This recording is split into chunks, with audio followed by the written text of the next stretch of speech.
Hi, this is GraphicallyAlex coming at you with all things fat related. If that's something that interests you, please subscribe. I'd love to have you. I'd also like to remind you to turn on the notifications if you like the channel so you can get sent every single video.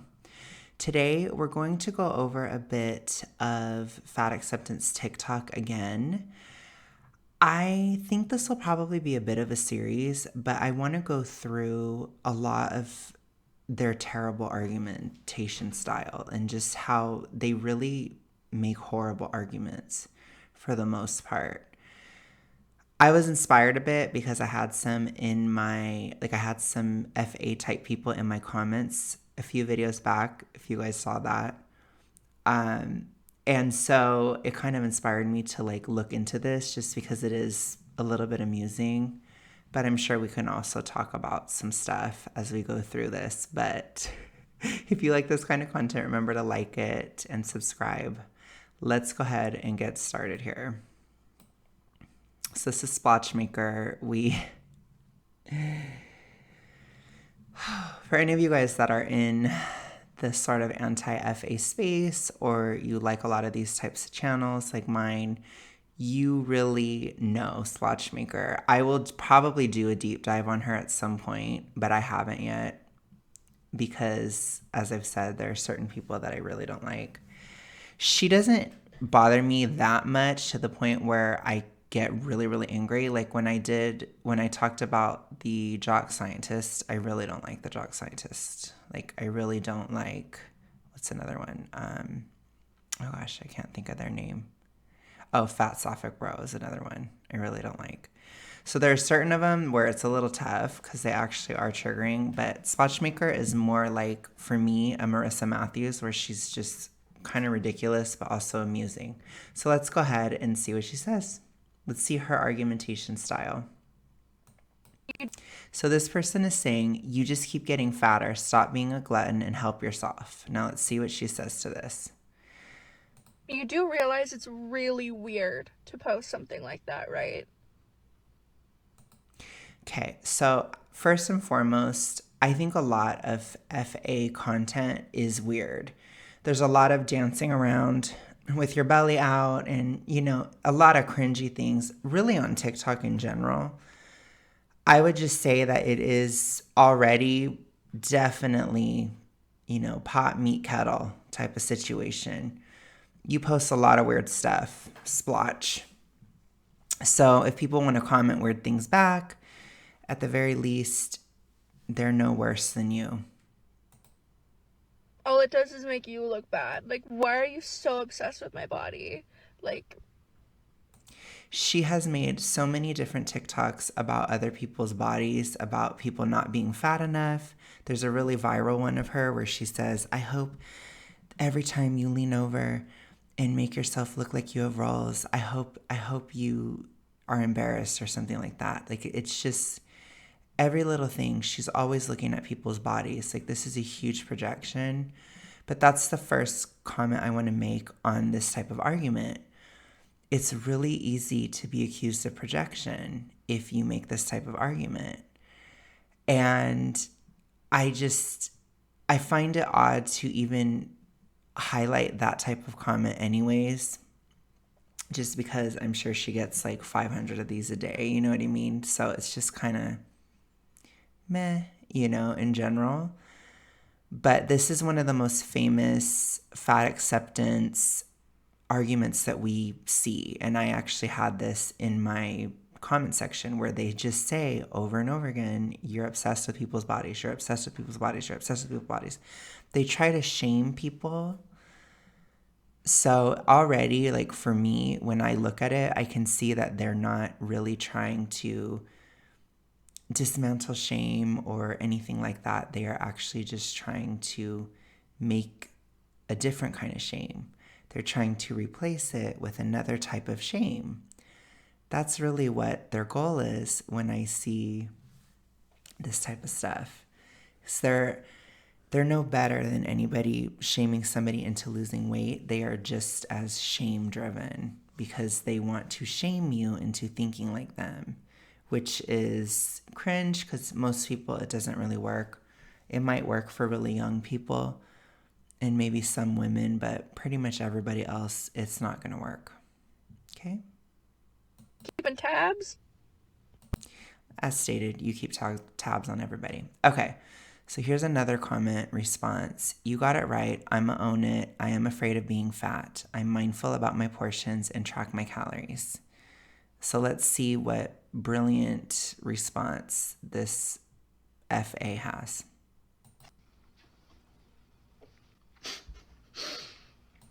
Okay, so they're always relying on emotion. They always rely upon facial expressions and just that sort of, they have to go based on feelings because what they're saying isn't logical at all most of the time. So I just want to draw attention to that. Now let's continue. I cannot fathom logging on, dropping this shit, and then going on with my day. That's insane. Okay. Whoa. So just saying you can't fathom something, it's a really, really, really piss poor argument. Like I don't know. It's almost like an appeal to stupidity or something. Like I understand that a lot of FAs don't have empathy. I have described this as the hypohaze. I think it is a part of, your physical health deteriorating and being a super morbidly obese person. She's probably not there yet, but she might be on her way if she can't fathom why somebody would make that comment. It only takes really baseline empathy and understanding of your hater. I can understand my FA haters. I never said, oh, I can't even fathom why you would comment this. I just said, oh, look, they're mean. Oh, look this. Oh, look that. I just point out what they're doing. I can fathom why they'd comment it. It was very obvious in my comments that they were very insecure and they were trying to convince other people of something that's clearly not true, that they are doubting themselves, which is good. I think it's a good thing to doubt fat acceptance rhetoric. But in terms of activism or in terms of argumentation, this is really, really, really bad. It's only emotion, only a fake laugh, only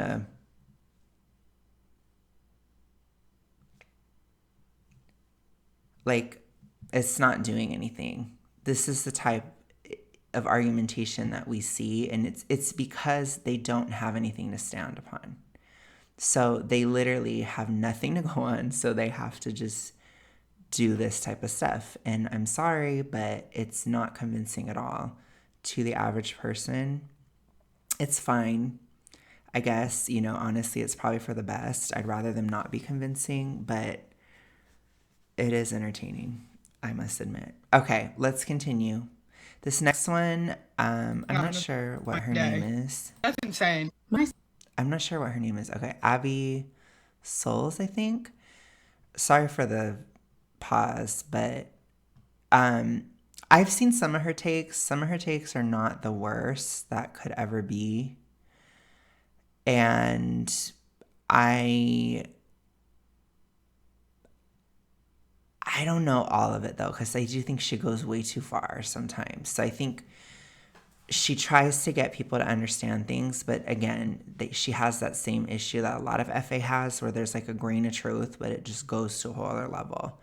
But I just want to show like a less kind of low-hanging fruit response to hate or response to criticism and see what we can glean from this. When I say that there is nothing you can say to me about my weight, okay, I think we have a caption, okay. There's nothing you can say to me about like my weight and my size that affect me or upset me. I'm being very genuine because I've been fat my entire life and I know that I am hot. Like it's just like you can't argue that.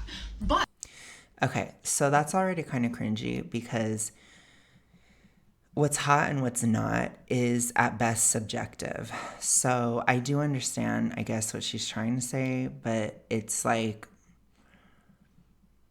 let other people tell you that you're hot. It's a little bit cringy if you say it yourself, just because you're not going to be hot to everybody. Ever. Nobody is. So many people say Margot Robbie is mid, for example. I mean, it's like, it's very subjective. So just to start off with, it's like already losing credibility for the average person. What does upset me is when thin people come in my comments and saying the things that I am saying about being a fat person are not valid. Okay, so the thing is, okay, so this upsets her. I think arguing about what is or isn't valid is once again extremely feelings based and extremely subjective. So you can be upset about how other people feel if they don't feel that what you're saying is valid. I would say that that already is a sign that your argumentation skills or your type of your way of communicating your idea is unsuccessful. So it's something that you need to look at within yourself as a creator, honestly. But many creators make the same mistake, and they do take out their frustrations on the actual audience, which I've done this before too. I think every single YouTube creator has, but it's never that convincing, to be honest. Okay, so I've been fat my entire life. So this is her proof of why her points are valid. Fat my entire life, since like 2nd grade. Okay, I've been fat since I was like 6 or 7 years old myself.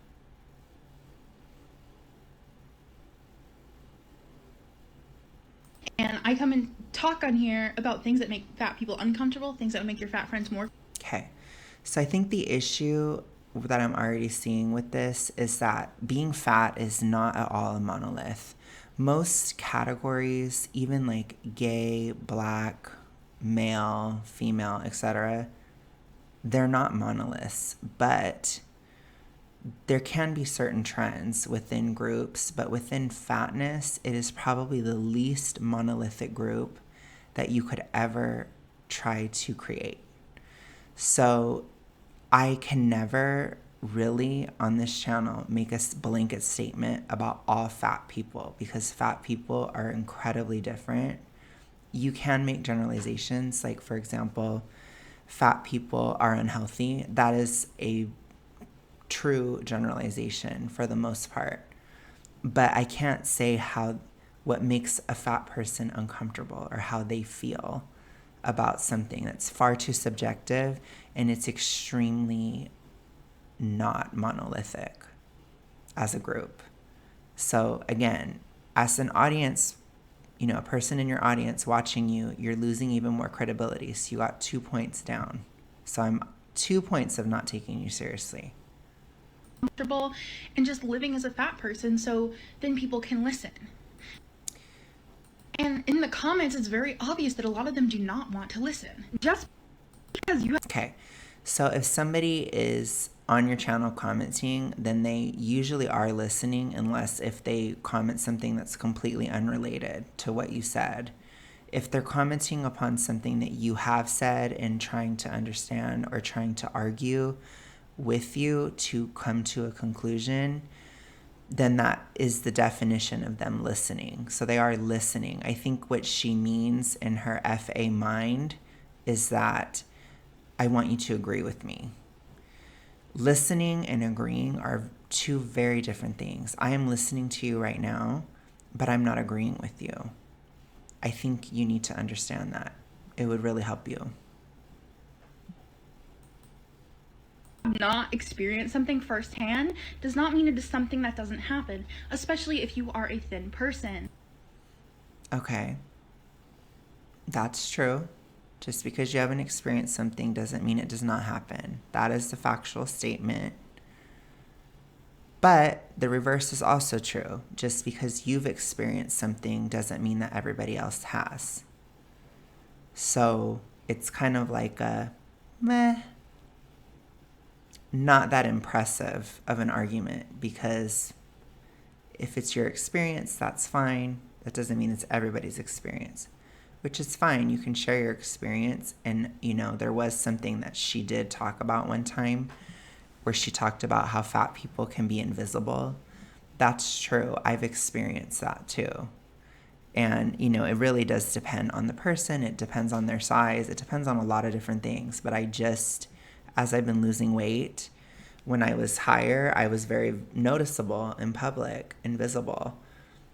And then I lost weight and I got to that middle zone, a mid fat, and I lost all, like, I was not even being acknowledged in public at all for like between April to like now, which is crazy.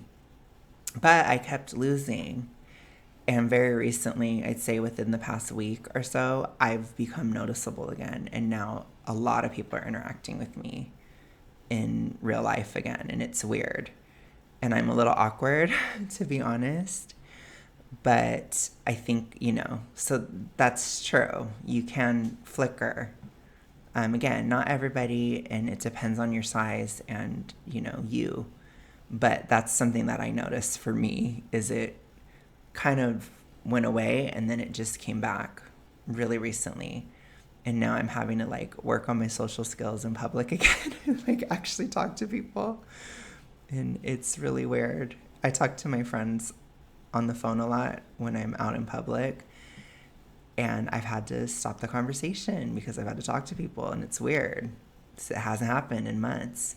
Anyways, I'm just saying that's something that she said that is true, in my experience at least, or that has been true, or that I could relate to. But the thing is, if you have thin people in your comments, they can't relate to things necessarily, and you have to acknowledge that and work with that. Most importantly, my account is for other fat people to feel valid and know that they are not alone. That's fine. But then you shouldn't care if thin people don't understand, if that's your only goal. My goal on this channel is to help very fat people, especially that want to lose weight, see that there is a different way and see that it is possible. And that's really what I want to do. But of course, I want to show thin people that care about this issue better ways of discussing it, better ways of getting through, because I really hate the discourse around the issue of obesity, especially in the United States. Maybe other places as well, to be honest. I don't think that there's that many good conversations about obesity that are actually productive. And it frustrates the hell out of me, which is why I'm here. So I'm very much care about thin people's perspectives and thin people's comments and questions, and I care about fat experiences as well, which is why I listen to you, which is why I'm listening to fat activists right now, because I don't like the way you're talking about it either. I don't like how anybody really talks about this issue. It kind of cringes me out, regardless. But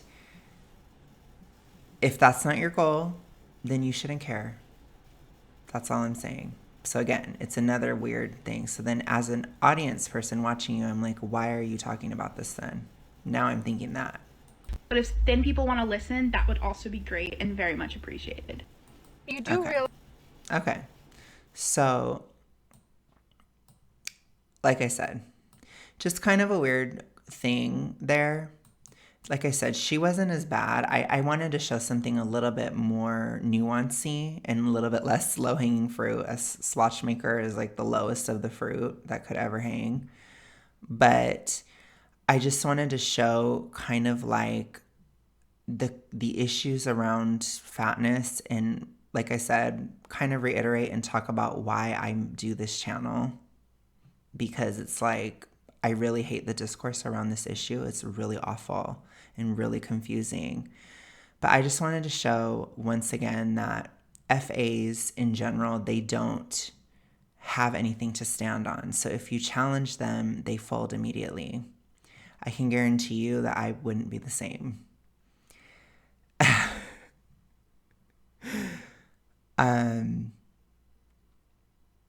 But anyways, you guys, thank you so much for watching. I hope you guys enjoyed this. Please do like, comment, etc. what you think. And I'll get back to you guys soon. I do have some ideas. Thank you guys so much. You guys have been so great lately. I'm sorry I haven't been responding to comments. I was super, super, super busy over the past week. Extremely busy. I was just working all the time. It's rent time. I know that's relatable. Okay. It was rent time. So I was very stressed. But thank you guys so much. I should be good now for the rest of the month, hopefully. My health has been good. Everything's been good. It's still been a little easier than it was over the summer. But thank you guys so much for watching. I will see you guys very soon. Have a good rest of your day, night, whatever.